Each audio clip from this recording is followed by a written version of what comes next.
A show created by the fans, for the fans. We are your home for Ohio State football coverage all year long. The Scarlet and Gray Podcast, a Network 216 production. Live weekdays on the Network 216 YouTube channel. Send us all your questions and comments on Twitter at VSG_podcast. Now, here are your hosts, Tyler Johnson, Jordan Dalton, and Nick Leisure. Good evening, Buckeye Nation. Happy 2025. Welcome to today's episode of the Scarlet and Gray Podcast. I am Tyler Johnson, joined by Mr. Nick Leisure. Jordan Dalton will be here in a minute. My man, Happy New Year, first off, to you and your family. How are you doing this evening? Doing great. Still feeling the holiday hangover. I feel like this Buckeye game was like 5 years ago because all my days just kind of get all mixed together. And now this is like the first full week of work in like, I feel like a month. So, yeah, just kind of getting back into the full routine, but doing pretty well.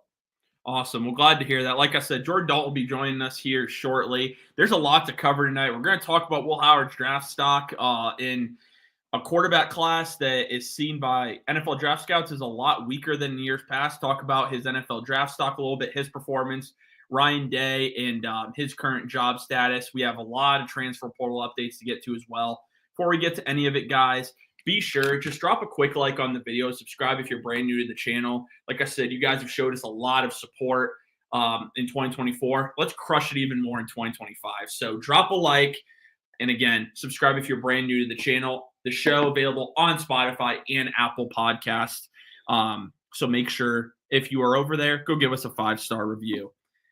And tonight and moving forward, the Scarlet and Gray Podcast is proud to be brought to you by Wedgewood Estates, 600 South Trimble Rd, Mansfield. It's a locally family-owned and operated for 27 years.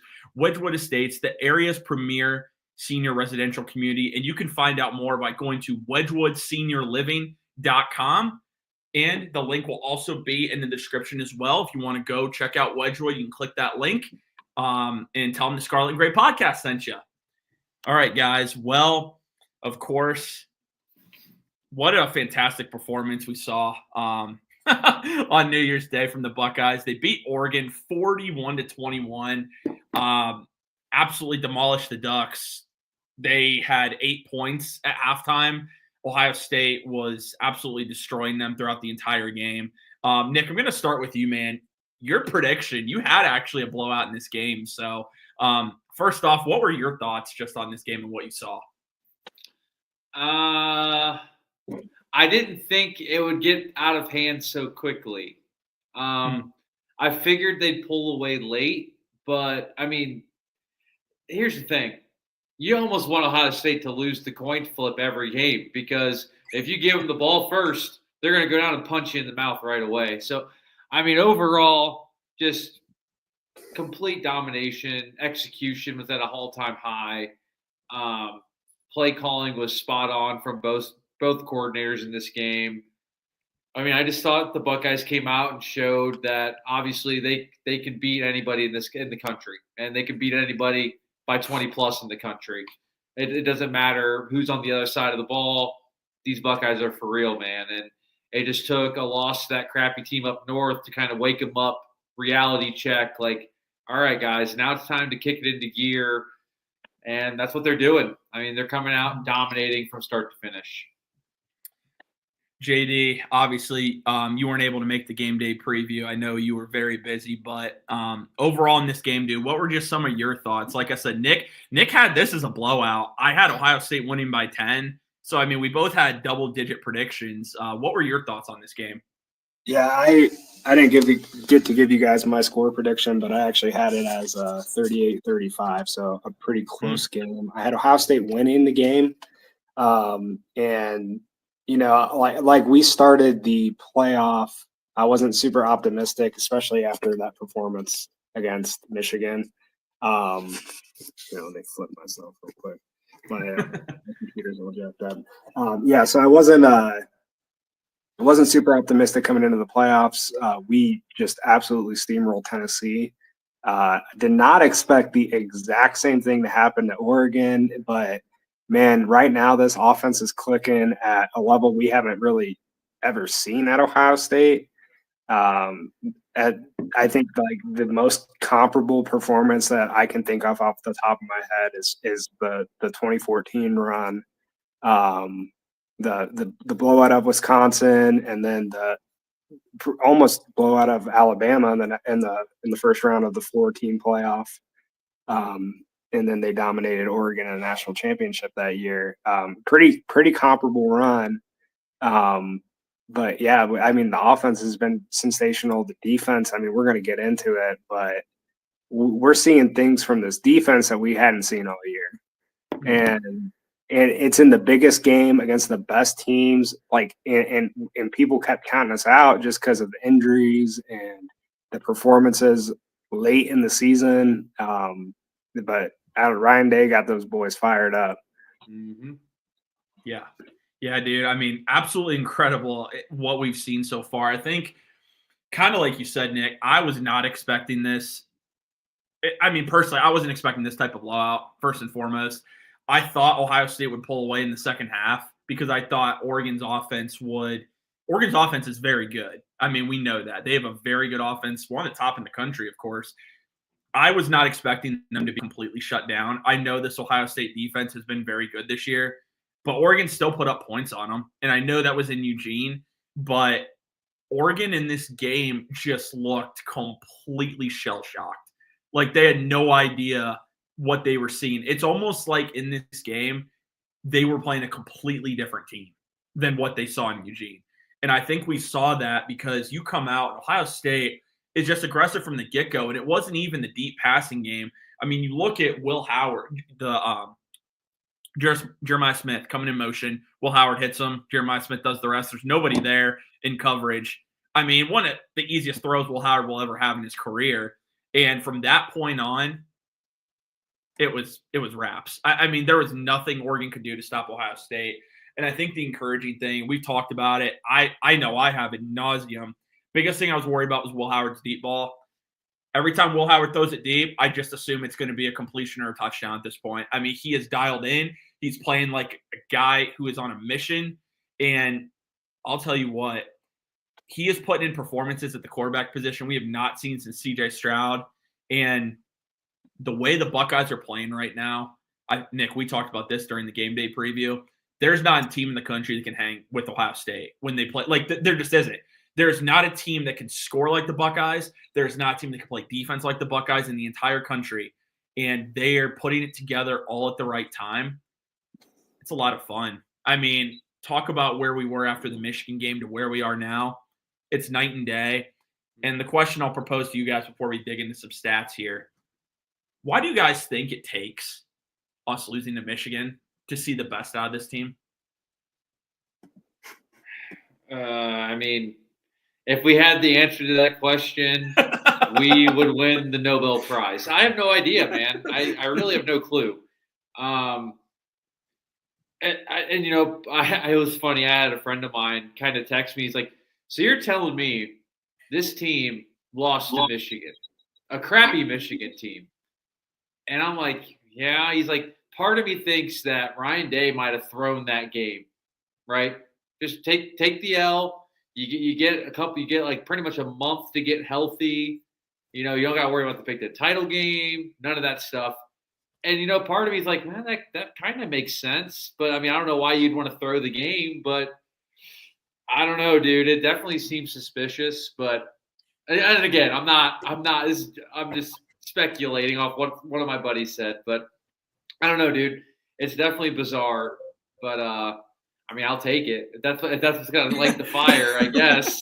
If it leads to a national title, then I hate to say that the rivalry is not as important anymore, but it definitely feels that way. Yeah. Anything to add, JD? Or I mean, yeah, it's strange, and like losing to Michigan, the world was on fire. People wanted Ryan Day out of town. People still probably want Ryan Day out of town, but their tune is quickly changed after that performance last week and against Tennessee. Even on the show, we were kind of all pretty melancholy, pretty down in the dumps. Like, we can't believe this kind of happened, with this roster with $20 million, all these players we brought in, the talent that's on the team already, losing to, the arch rival, the underperforming arch rival at home, with everything that we had on the line in that game. It was really hard to sit there and be positive and expect us to go on a run and job's not done. There's 4 teams left. They still have an opportunity to, lay an egg here this week. But the way that they're playing, they're playing inspired football, and it might have just taken a loss to your arch rival to get that fire lit. And especially with this team, we didn't really have a tough game outside of the Oregon game, but same thing. It's like they lost to Oregon and we got the rematch, and there was an opportunity for redemption, and that the team just went out there and proved that they are the number 1 team in the country. Even though they have a 6 next to their name right now, or whatever their bowl ranking is. But yeah, they proved they're the best team, and it just might have taken us losing and getting smacked in the face for us to wake up. Mm-hmm. Yeah, it's truly mind blowing. It is, because you see this team now and you think to yourself, dude, why can we not destroy Michigan like this? Because it's seriously my first thought. Not even just the other teams we play, just more importantly, Michigan. Like, how is it we play against this team and just absolutely look nothing like we do now? It was funny. I think Nick remembers this, but we were walking into the stadium before the game. We went to the Ohio State Michigan game, and we're walking in, and I cheekily said, at least we'll get to see him beat Michigan in person this year, as a joke, because it's there's no way we're losing this game with the talent and how Michigan had been playing, and it just, like you said, TJ, why couldn't we have done this, hung 50 on Michigan? Yeah. No one can stop this offense, and in the difference, it just might be aggressiveness, but man, when they have the foot on their when they have the foot on the gas pedal, and they're clicking like they have been, they're getting the ball to the playmakers. Untouchable, dude. Nobody can stop this offense. No. And we had talked. I kind of get a little off topic, but Nick and I had talked earlier this week, and that first play of the game it was the designed. It was almost like a tight end leak. You fake the screen, and then you hit G. Scott down the sideline for a 50-yard gain to start the football game. That's the stuff we hadn't seen all year, and it's crazy that we hadn't seen it until. Well, and the crazy thing about that play, if you're Oregon and you're prepping to play against Ohio State, G. Scott is the 4th guy that you're worried about. Seriously, that's what I'm saying. Yeah, he's the 4th or 5th guy. And so it's for Chip Kelly to come out and scheme up a G. Scott bomb on the first play of the game is it's mastery. It's just masterclass stuff. But it's pretty incredible stuff what they're doing right now. Yeah, it is. We'll get to some questions here. We actually have a couple here already in the chat. Kyle says, any idea when sanctions will hit Michigan? I have no clue. I'm not holding my breath. Who knows? NCAA is the NCAA. They'll do probably whatever. 2 seasons, if that. Who knows? Maybe it'll just magically disappear. I don't know. Ronnie Baldwin, if only Duck Hunt had been this easy. That's a pretty good one. Doug says, I had 49-14 good guys over Duck Flu, like that. Mm-hmm. And then Champagne Poppy, this is a long one. He said, hey, my brothers, love you guys. Are we getting any quarterback in the portal like how we got Will Howard? Even though I like TSC, for those who don't know, that's Tavian St. Clair. He's going to be a true freshman, 5-star, dual threat quarterback that committed to us out of high school to lead us. Have you all heard any quarterback star that might be coming to the Buckeyes for the 2025 season? Again, love you guys. Well, appreciate that. You tune into every episode. So first off, thank you for the kind words. I'm not saying this is going to happen. The only quarterback that even remotely comes close is Quinn Ewers, and that's if Quinn returns to college football. That's a whole other thing. Yeah. But I think a team like Miami, I think Notre Dame, even though Notre Dame said what they said, Notre Dame doesn't have a quarterback. Oregon, I think Oregon's going to roll with Dante Moore, but that's another situation to watch. Quinn Ewers is going to get bagged from someone to return, more than likely, a Cam Ward situation. I don't know if it's going to be Ohio. I really don't. We'll just have to see how things play out. I wouldn't hold my breath that they're going to go after a portal quarterback. They still very well could. I'm not here to say they won't. Guys are still entering the portal, and once the playoffs are over, those guys have 5 days to enter. You could see a number of guys enter that maybe you don't expect to enter. Keep in mind, tampering goes on. It doesn't stop. People are tampering with Jeremiah Smith right now, trying to get him under the portal. Like, it's going to go on, whether or not one comes to Ohio State. As of right now, I'm going to say no. If I had to put a name, I would say Quinn Ewers, even though I still think it's unlikely. The one that would have been interesting, if Jalen Milroe decided to come back for another year, I think Ohio State would have made a run at Jalen Milroe. But, yeah, that's what I got. I mean, you guys have any thoughts on that? That's all I got on it. Just Quinn Ewers has been talking real nice about Ohio State recently, so. He's in cahoots, bro. He's about to throw the game. He's going to throw the game for us. It's all part of the master. He's throwing the game for $4 million at NIL next year. Literally. Oh my gosh, that's hilarious. That's speculation, guys. Don't take that and run with it. Yeah, it's not for real. Cleveland Mike said Quinn Ewers between Georgia and OSU. That would be interesting. Georgia doesn't have a guy. I mean, what are you talking about, bro? They got Stockton. Dude, they just lost Jaden Rashara now too. Yeah. That dude, I don't know what he's doing with his career. That's a whole other story. Like, that might be a fun conversation for a show, is what are these guys thinking? And that we title it that. These guys that transfer every single year or every year or every half year, whatever the case may be. That might be a fun episode. But I feel like Georgia could be in play. I don't know what Georgia's doing, to be honest with you, at quarterback. I really don't. Good. I don't care.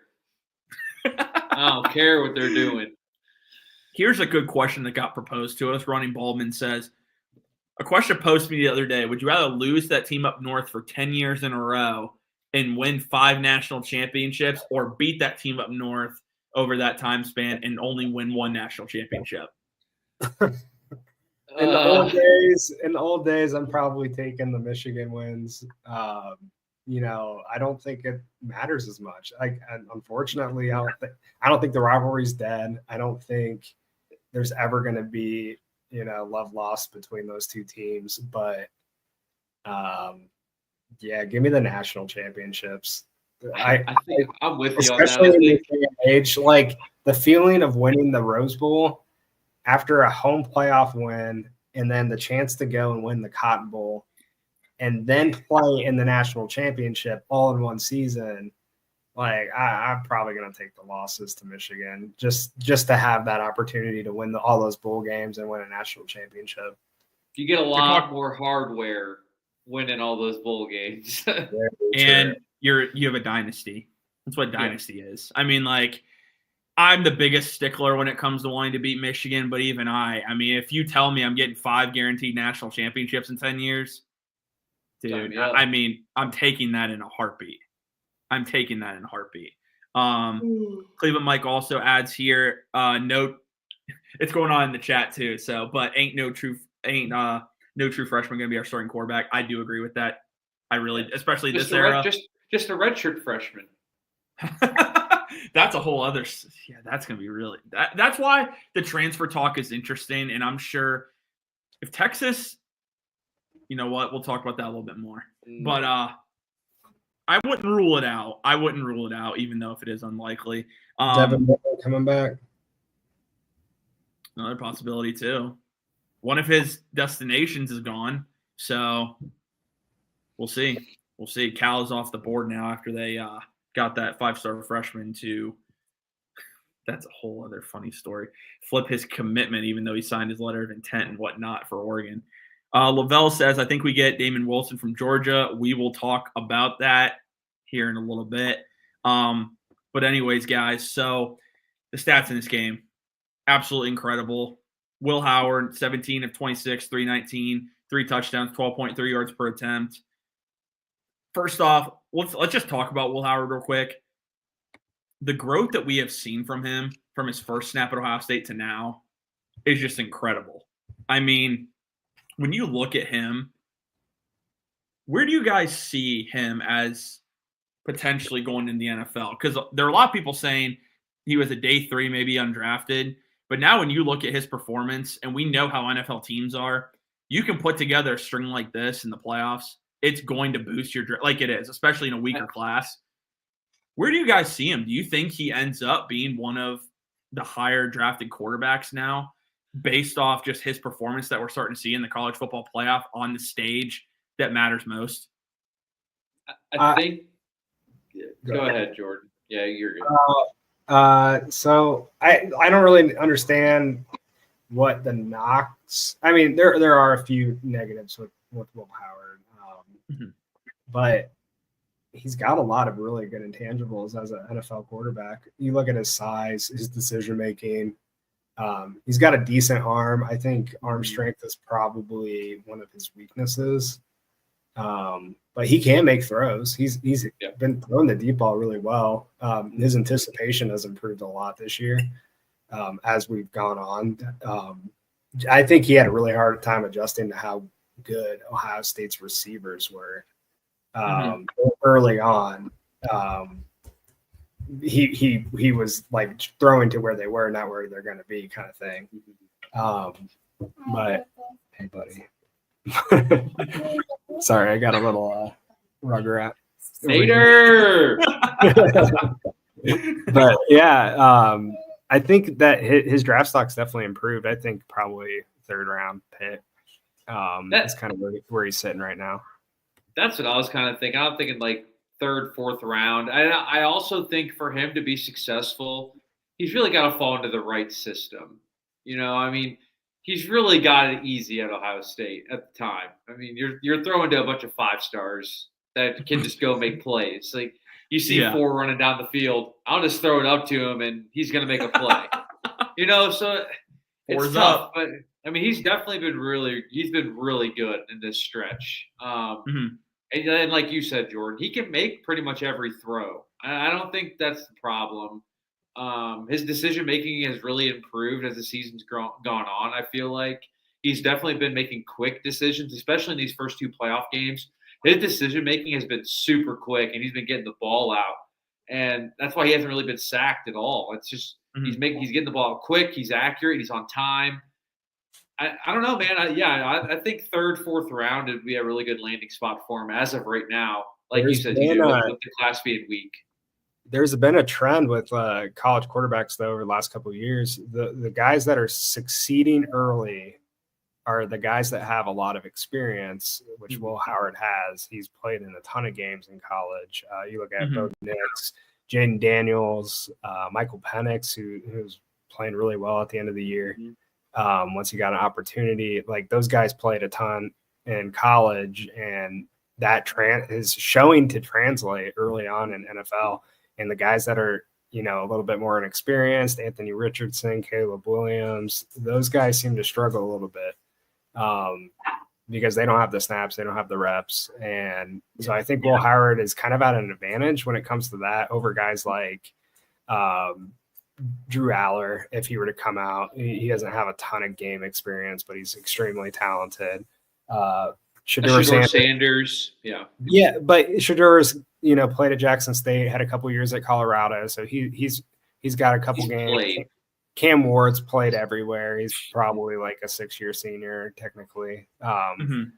And So like that's like another plus on him. So I think that might be another factor that teams are going to take into account. And then who knows, he might just absolutely kill it at the combine and just put up crazy numbers running. I mean, they were saying he was running like 22 miles an hour in the off season. So he might have a crazy 40 or something that like has him pop off the charts, and then he might just do extremely well in meetings and win teams over. So, yeah. I mean, you think about like a guy like Will Levis, right?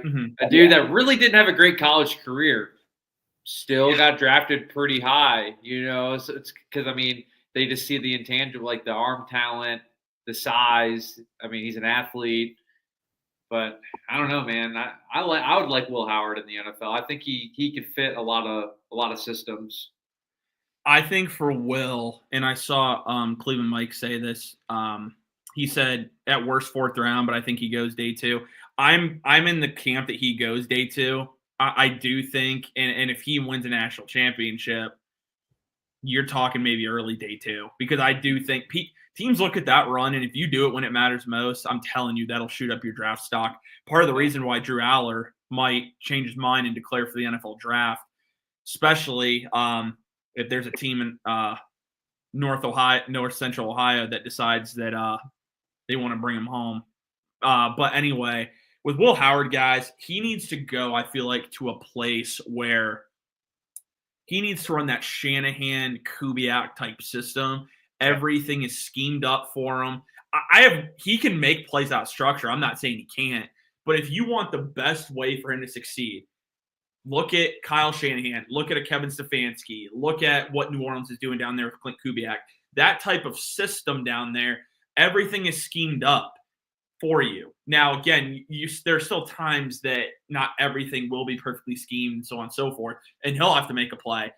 But it's a timing-based offense. That's exactly what he needs. And if he goes to a system like that, he has – all bets are off for him, because he's got the height, he's got the size, he's mobile, he's got the leadership, and I'm telling you that leadership trait is big for NFL teams too, especially when you're looking at a rookie quarterback to potentially lead your team.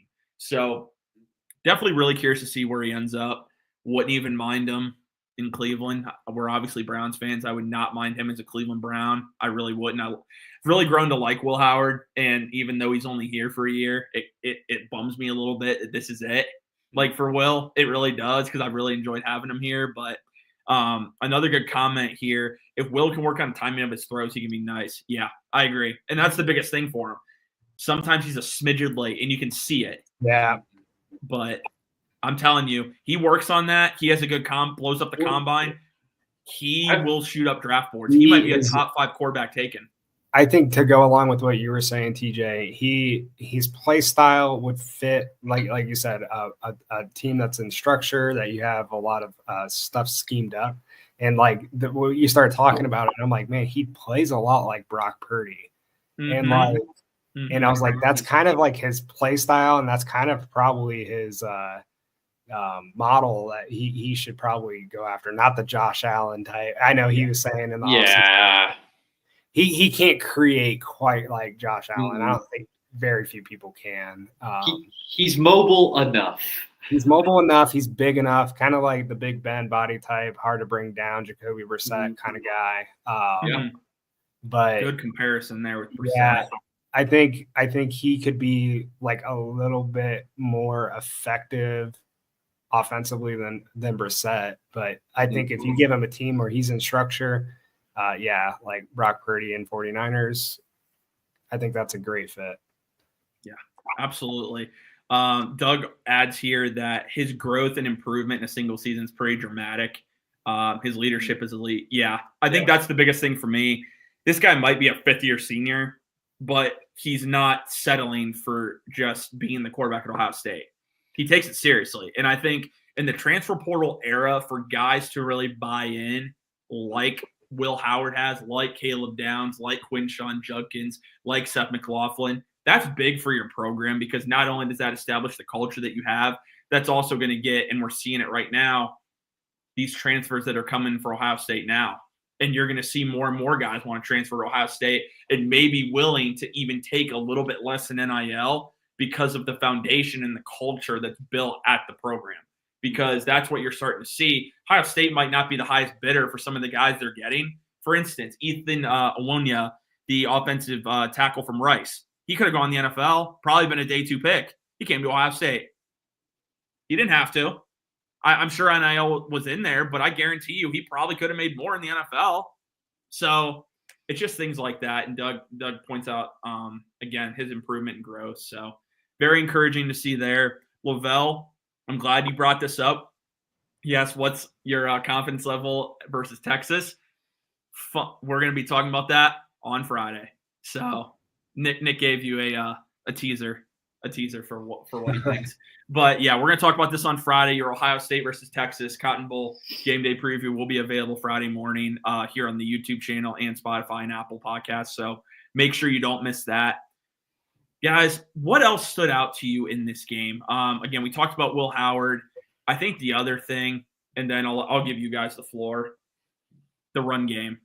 The run game was just absolutely dominant. Quinshawn, Travion, and I'll say this right now. The fact Travion had only 8 carries, I get it because we were blowing him out. Travion Henderson right now is on – I'm not saying he is. I told you, dude. He's on an Ezekiel Elliott tear. He's not putting up the same numbers because, again, it was just Zeke. But I'm telling you, it's that type of just – he's got momentum, and right now there's not a single person in the country that can stop Travion Henderson. Dude, I know we talked about it in the pregame show. I was like, just get Trey the dang ball, man. The kid is just – this is the freshest he's been in his career, right, this late in the season. Because he's never had a guy like Quinshawn to carry the load with him. He's been banged up in his career. He's always injured, always battling something. This is the first full year of a healthy Travion Henderson that we've had. And it shows, dude. Like, when he hit the edge on that outside zone, he was gone. Like, I look at TJ, I'm like, dude, no one's catching him. And that was when he just broke the line of scrimmage. I'm like, dude, he's cooked. Like, no one's catching him. And he walked into the end zone. I mean, yeah, Trey has just been unreal. He's been so much fun to watch. He's the explosiveness when he gets the ball. He's just so shifty. He's been great, man. And then Quinshawn. Like I said, I kind of compared them to how Montgomery and Gibbs are in Detroit, right? They're kind of that. They're kind of that 1-2 punch that Quinshawn's kind of the David Montgomery type. He's kind of a bruiser, but he's still fast, still athletic. And then Travion, he's just the quickness. He gets you to the edge, but also physical. Like those two backs, they just complement each other so much. And it's really shown in these last couple games. Yeah. I mean, Travion put himself like number 4 all time in rush yards at Ohio State, or pretty high up there. They dropped the stat during the game, and I was just like, he's been at Ohio State for a while, and like you said, we haven't seen a full season of him, and he's still been extremely productive as a Buckeye. And the way that he's been playing, if we go on to win a national title, he cements himself as an all-time great if he's not already. He's going to be up there with the J.K. Dobbins, the Ezekiel Elliott's, the Beanie Wells, the Antonio Pittman's one of the guys that I really enjoyed watching when I was a kid. And, all the way down to Eddie George, Archie Griffin, those guys. But just a great Ohio State running back. And like you said, we haven't seen him fully healthy. And when he's fully healthy, like nobody can touch him. He's got it all. He's got the complete package. And I think he just proved again this weekend he's the best running back in college football, which is debatable. But I think with Gene T, but man, he's so good. I think there might be an argument up there for him as a top 60 pick. Injury history is definitely going to hinder him in the draft, but man, I would love to have him on my team. And we absolutely. No, dude, absolutely. Yeah. I mean, Travion's been fantastic. Quinshawn played really well too against Oregon. Who are some other players that kind of stood out to you guys just in this game? I got one more. I'll see if you guys mention him though before I Are you going to say Before I put it Jeremiah out there. Smith? Yeah, No. don't you dare say Jeremiah Smith. I wasn't going to say Jeremiah Smith. That is actually. like the I don't most think you guys obvious. know who I'm going to say. I don't think you guys know who I'm going to say. I mean, I got one. On But, offense? We're talking offense, though, right? Potentially. oh, No, I mean, are TJ's we probably still gonna be like Cody Simon. No, Are we talking no, offense it's really still? not. Are we Huh? still on offense? Like, Yeah, or do we Go dabble? wherever you want. Go wherever you want to Any take it, side of the JD. ball. Even if you All want right. Jaden Fielding, because he actually made a field goal. Yeah, Oh, it was a longer field goal, too. it was. Hype. Yeah, the whole team was rocking. Man, I actually got to shout out 2 players. If I take one of yours, TJ, I'm sorry. You're good. But the JT Tuamolau and Jack Sawyer combination, they had their best game together as Buckeyes against a extremely good Oregon offensive line that hadn't given up a sack like almost all year or something. Some crazy. They didn't give up many. They did not give up many, and they just absolutely went on a tear. Jack Sawyer 2 sacks, JT 2 sacks, 3 tackles for loss for JT. I don't know how many 3 pass deflections for Jack Sawyer. Those 2 guys just absolutely wrecked the game. Jack Sawyer's had a phenomenal playoff, really back half of the season. If you go back to the Michigan game, he was on fire, played really well against Penn State as to go along with that. But those 2 guys just, the potential has always been there for them to have a game like that. And in the biggest game of their careers as seniors, with their last game on the line, essentially, from here on out, Ryan Day said it. He's like, guys, we're fighting to play another game together as a group, because like no game is promised, and like we're trying to stay together as long as we can because this team is special, and they have just been playing so well. And so I just got to tip my hat to them, and they just put on a clinic. And shout out Hayden Curry getting a sack as well. They're just playing. They're playing like NFL players, right? Like your NFL talent needs to play like they're going to go to the NFL. And down the stretch, those 2 have really turned it up, and it's been so enjoyable to watch. And like the entire D line, has just been dominant all the way across the board. They're rotating guys in, like you said, Caden Curry coming in getting a sack, Edric Houston getting some playing time on the interior D line. Like everyone's getting some time and everyone's making a difference. So that D line, the entire defense especially, but that D line has been disruptive. Mm-hmm. Yeah, no, I agree. And like you said, JD, these guys are NFL players. It's time that they finally start showing it. And on this playoff run so far, they have done exactly that. I think what I really liked in this game too, and I feel like I've mentioned this almost every episode, the rotation. Kenyatta Jackson getting 20 snaps in this game. That might not sound like a lot, but it's very encouraging. I'm telling you guys, he's going to start next year, and he's going to be a very good player for Ohio State. You could make the argument as a pass rusher on the defensive line. He's probably the best pass rusher they have, talent-wise. And he's only going to get – I hope he gets even more time against Texas and continuing this run further, because I think he's a really good football player. And so that was really encouraging on the defensive line to see just the fact that he was getting a lot of snaps in this game. Caden Curry got 10. And then, of course, defensive line, Edric Houston leading all backup defensive tackles. He had 14 snaps. So – we'd love to see that too from a guy who is going to be an anchor on this defensive line moving forward. Nick, who else stood out for you? Well, didn't stand out overall on the broadcast, which is always a good thing as a defensive back. Denzel Burke. Mm-hmm. We didn't have – I didn't hear Denzel Burke getting toasted for a tutty. Didn't hear Denzel Burke getting called for a pass interference.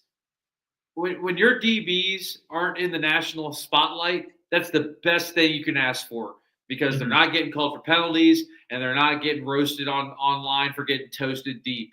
So, Igbinosun, Denzel Burke, Tremaine Matthews, Ransom, Hancock, Caleb Downs, dude, they were all just flying around, making plays. And, dude, and the defense, they're flying around like silver bullets, bro. I mean, they are coming down. They're hitting. I mean, they are hitting hard every play. I mean, they knocked Jordan James, the running back. He got knocked out early. He didn't come back into the game. I mean, they were cooked there. Stewart, one of their best receivers, didn't even play like the entire game. So, I mean, just the defense, just in general, as a whole, just flying around, making a difference. Who had that big hit? You know which one I'm talking about? Lathan Ransom. Was it Ransom that had that huge hit? It was like a run in the gap, and he just that was late. That was Lathan. Lathan Ransom. I thought it was Downs at first, and then it was Ransom that came up. I'm like, Ransom's been playing tough, dude. I'm convinced he's one of the hardest hitters in college football. I mean, that dude comes up and he will stick guys every single time, and it seems like it's him a lot of the time. Like he's always gonna there. hit you hard. Yeah. Well, and then I'm going to shout out Cody Simon, too. I know we've talked about him, how he's improved so much, and how he's really earned that blocko that he's been wearing all year long. But, dude, the way he was spying Dylan Gabriel most of the game, and he got to the point where he was just saying, screw it, I'm just going to run at him. I'm just going to run at him and make him make a play. And half the time, Dylan Gabriel just kind of peed down his leg and just got hit. I mean, he had nowhere to go with the ball. I mean, seriously, there's a couple of times like Cody Simon's kind of running at him, chopping his feet, and Gabriel just stands there. So Cody's like, okay, I'm going to come up and hit you then. So Cody Simon's been unreal. Sonny Stott, again, just the entire defense. You can just go on and on about how well they've played. Because, I mean, these aren't Tennessee and Oregon, they're pretty high-powered offenses if you ask anybody across the country. And they've buttoned them up pretty easily. Yeah. Yeah, I mean, and then you look at, too, the snaps on the defensive side of the ball. You had Denzel Burke had one more snap than Jermaine Matthews. Mm-hmm. So that quote by Jim Knowles ended up being, I mean, Jermaine Matthews is basically another starter for this team. And to have that ability, to have that much depth that the Buckeyes possess, it's just huge, especially when you get this far into the playoffs. So neither one of you guys took my final player. It's one that he goes under the radar, but you could make the argument he's been the most valuable player for the Buckeyes, and that's Donovan Jackson. I knew it as soon as he said that. Listen, Donovan Jackson, the fact that this man has moved from guard to left tackle, and when you are protecting the quarterback's blind side, it is the hardest position in football on the offensive side of the ball, is protecting the quarterback's blind side. And Donovan Jackson has proven since he's taken over that not only can he do the job, he might be one of the best in college football at left tackle. I mean, he is absolutely phenomenal. This is a guy that I'm not saying this is going to happen. He could go at the back end of the first round.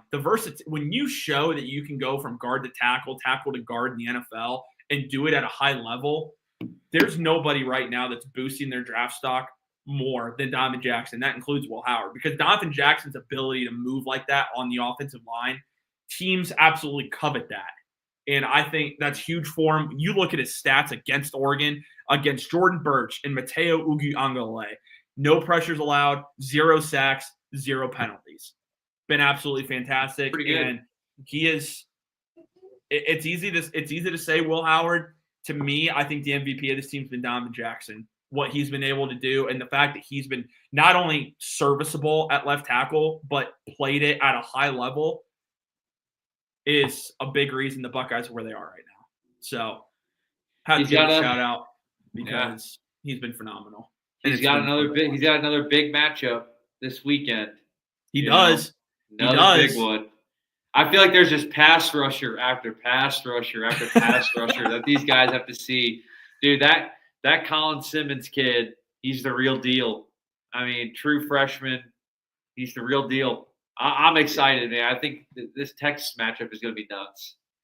Yeah, and great segue. Ohio State versus Texas game day preview Friday morning. It'll be available YouTube, Spotify, Apple Podcasts. Make sure you don't miss it. Again, that's going to be a very, very fun episode. All right, to wrap things up, guys, Ohio State movement in the transfer portal. So first off, Ohio State loses Zen Mikowski, ended up transferring to Indiana. So he is going to be there for his senior year. So wish him all the best of luck. He had opportunity at Ohio State, didn't play very well, and then got hurt. So it's unfortunate. It really is, but wish him the best of luck at Indiana. George Fitzpatrick, another offensive lineman, depth-wise, transferred. Patrick Gerd, tight end, also transferred. Final year of eligibility. Why not? The one that – tell me what you guys think. This one was a little surprising to me. Maybe I wasn't caught off a ton off guard, but just given the fact he's only a redshirt – he's going to be a redshirt freshman next year. Running back Sam Williams-Dixon entered the transfer portal. I know that you brought in Bo Jackson, Isaiah West, Anthony Turbo Rogers. You brought in C.J. Donaldson at running back, transfer from West Virginia. I know you have James Peoples. I don't know, guys. Are you at all surprised that he transferred? Again, this is an Ohio kid. I thought at least he'd stick around for another year because I thought he would get reps next year. I really did. But that one caught me a little off guard. What do you guys think? I mean, we brought in so much talent in this class, especially with them going and getting Turbo Rogers kind of at the last minute. Mm-hmm. I feel like the writing was kind of on the wall that they weren't super confident in their running back room going into next year. Like obviously James Peoples, he got some good reps this year, and when he ran the ball pretty well against lower level talent. But yeah, I mean, I think they just showed that they weren't super confident that Peoples and Sam Williams-Dixon could be the room next year and kind of carry the load for the most part. That's why they brought in so many bodies. So, I mean, I'm not really super shocked. Like you say, he is an Ohio guy, so it sucks to see an Ohio guy kind of leave the premier program in Ohio. But, you never know where he might end up. He could he could always come back. That's kind of like how it works. He can go put some stuff on tape and, it's like, oh, just kidding, dude. I want to come back and be a contributor. So, I mean, good for him, kind of checking out what he can do and see where his career can take him. But I'm not super shocked just because of all the talent that they brought in this cycle. Yeah, that's exactly what Nick said. Okay. Yeah, I mean, it's definitely unfortunate. It is. I'm sure he's going to end up being pretty solid. I do. I think he's an all-around pretty decent back. He's a smaller type back, kind of a scat back type, but he can catch the ball out of the backfield. He does have some speed to his game, so I think he'll be successful. A place like Cincinnati would make a lot of sense. It really would. Doug asks, do you think George Fitzpatrick follows Mike Sloaney to UNLV? That could be an option. I don't know where George Fitzpatrick goes. I really don't, but wish him all the best. Wish all these guys all the best. Again, it's always a bummer. Nader. Big Nate. When you lose depth especially in the offensive line, it's always difficult when you lose depth on the offensive line, especially for a team that doesn't really have a lot of it, it seems like. But it is what it is. That's the transfer portal era. Final question here, and then I'll talk about just some players the Buckeyes are connected to and wrap it up. What is Judkins going to do? Well, Jason, I think he's gone. There's no reason for him to run it back. He gonna run it back. He could. Okay, listen, Judkins could. I think also a big reason he came here to be 1A, 1B with Travion, take some of the carries and load off of his bye for when he gets to the NFL. Because one thing these guys are learning, you don't have a long shelf life in the NFL as a running back normally. So what's the best way? What are teams going to look at? One of the things they might look at is the number of carries that you have. Now you're looking at Quinshon Judkins that year at Ohio State. It's a lot less carries than he would have had at Ole Miss or anywhere else. I think he only has close to 800. I think at Ole Miss he had 13 to 1,400, if that's correct. I don't have the stat in front of me, but I think he's going to go to the NFL. I'd love him to come back, but yeah, that's where, if I had to guess. What do you guys think? Is Quinshon gone? Yep. Okay. Tyler, love your confidence. Ohio State versus Texas game day preview Friday morning. Make sure you don't miss it. There's one big update from the transfer portal. Georgia defensive end Damon Wilson has been crystal balled to Ohio State, former 5-star. He's the number 4 overall recruit a couple years ago. Ohio State finished second in that recruitment. So big. I mean, he'd be Good job, Larry. For the Buckeyes. Larry's probably asleep. Larry. I think that's the foundation doing their work, but no, but seriously, that's a big pickup for the Buckeyes if it does happen. Of course, as you guys know, in the transfer portal era, crystal balls mean nothing. I mean, most of the time it happens, but these insiders also, as soon as they get a whiff of something else, they'll flip it and act like they were right the whole time. So we'll see what happens there. He just entered the transfer portal yesterday, but Buckeyes are seen as the heavy favorite to land him. Ohio State did land Duquesne transfer Ty Howard at linebacker to provide some depth. He is related to Bo Jackson, so that was interesting. I'll be honest with everyone in the audience. Outside of that, I don't really know anything about him. So for anyone who's wondering, he's a depth piece. That's what he's brought in here for. And then one other name for Buckeye fans to keep an eye on. He just entered, actually, I want to say a couple hours ago. Montana State left tackle Connor Moore, All-American at Montana State in the FCS. He has entered the transfer portal. He is an Ohio kid. There was some talk even earlier in the process that Ohio State was interested in an FCS guy. They brought in Richard Perry on a visit. He didn't sign. Now Connor Moore is available. So we'll see what happens there. Ohio State will bring in another offensive lineman, I believe, maybe even 2. But we'll see what happens there. He will be highly sought after and would be a huge addition for the Buckeyes. He is scheduled to visit Cincinnati. That'll be his first visit. So kind of interesting. Could easily make a quick stop to Columbus as well. But all right, guys. Anything else you want to add before we kind of just wrap things up? I'm going to give a shout out to the Ohio State men's hoops team. Got a big win yesterday at Minnesota, double overtime thriller. It was a late night, dude. 9 o'clock tip-off. I don't think the game ended till like after 12. Crazy finish, but Jake Diebler getting a big win on the road in conference play. 10th win of the season, 10-5. They're playing pretty well. A team to watch, hopefully cleaning up Big Ten play and making a run in the tournament. Awesome. Yep. Love it. Buckeyes men's basketball team. Make sure you guys are tuning into their games. They a little hot and cold at the beginning, but when you get your inside presence back, it can completely change your entire team with Aaron Bradshaw. Indeed. So make sure you guys tune into the men's basketball team. They do have a chance to make the NCAA tournament. Big Ten play, of course, is just now starting. So make sure you're tuning into all their games.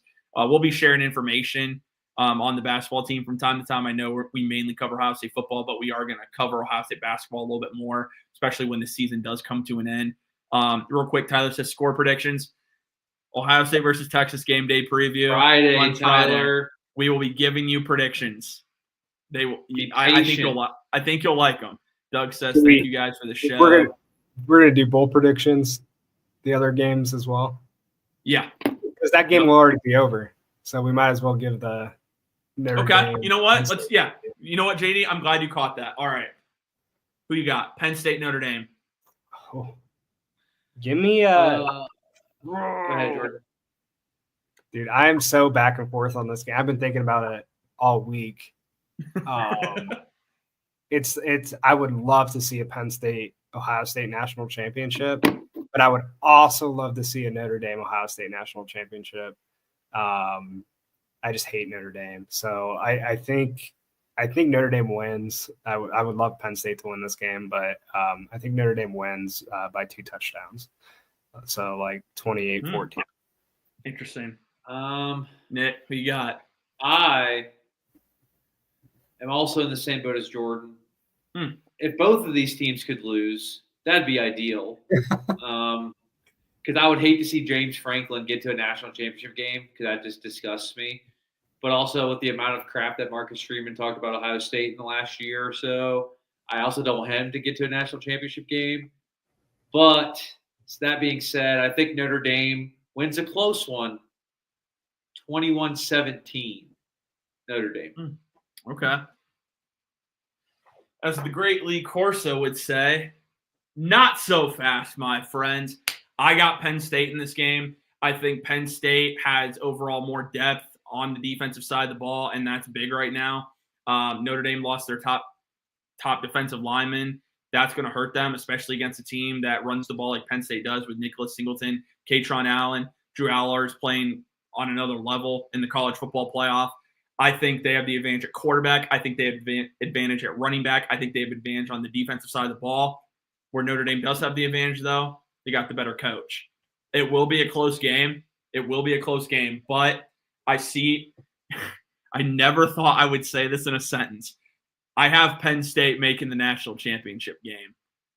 I don't think they're one of the best teams in college football. I'm going to say that right now. I don't believe so. They're a top 4 team. But I do believe the playoff run that they've had, like the schedule that they've had, it's just been so favorable. And I think they do beat Notre Dame. I have this as a final score of 27-23, Penn State. So we'll see what happens. It's going to be a lot of fun. Again, that's Thursday night. Of course, Cotton Bowl Classic, Friday night. Your Ohio State versus Texas game day preview once again, Friday morning. Make sure you don't miss it. YouTube, Spotify, Apple Podcasts. Drop a like on the video. Subscribe if you are brand new to the channel. And before we go, wait, as a reminder, Jordan's got a question. Yes, I got one comment. The most important team in college football, the team that beat Notre Dame, Northern Illinois, is no longer in that in 2026 for football only. They are in the Mountain West, so they just Deuces, fam. Them Huskies going out west, baby. So just wanted to throw that out there before you did your little spiel. So go ahead and finish it. No, dude. No, that's great. I'm actually glad you mentioned that. That's great. Well, shout out Northern Illinois. Wish them all the best in the Mountain West. That'll be really interesting. See if the MAC ends up adding anyone. We'll probably have another, depending on if there's any movement, another show where we talk about just conferences like we did last offseason. Before we wrap it up, though, as a reminder, the Scarlet and Gray podcast is brought to you by Wedgewood Estates, 600 South Trimble Road in Mansfield, locally family-owned and operated for 27 years. Wedgewood Estates, the area's premier senior residential community. Find out more at wedgwoodseniorliving.com. Be sure to check out the link in the description as well. That'll take you right to the website. And be sure to check out Wedgewood Estates. We will talk to you guys all again soon. And, of course, as always, go Buckeyes.